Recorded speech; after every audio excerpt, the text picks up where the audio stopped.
Welcome to the Trump Breaking News Network, your daily source for up-to-the-minute Trump news. Join us today and every day. Here's today's news. This is TBNN. Trump heading for big struggle on tax reform. By Joseph Lawler. The White House claimed this week that it's leading the charge on tax reform, but that will mean resolving several issues that threaten to split Republicans, and with a skeleton crew that so far doesn't include a chief tax policy official at the Treasury Department.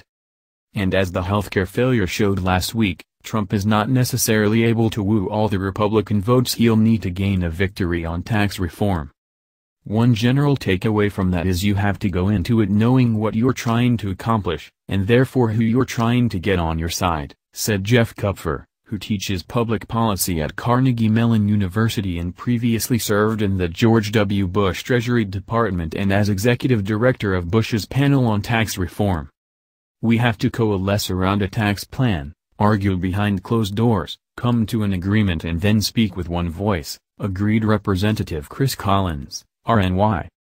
Undaunted, White House Press Secretary Sean Spicer suggested this week that Trump would lead the Republican effort to overhaul the tax code, and told reporters that we're driving the train on this. If that's going to happen, the administration will have to tackle several tough questions.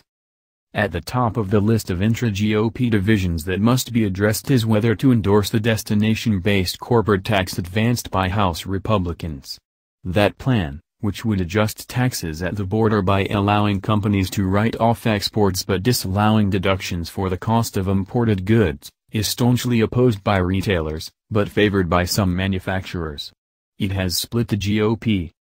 Speaking on Fox Business Wednesday, House Ways and Means Committee Chairman Kevin Brady, Republican Texas, suggested that he is closer to winning over skeptics on the border adjustment, and said that we're already contemplating significant modifications to that. Another major question is whether to pursue the goal of making sure that tax reform doesn't add to the deficit.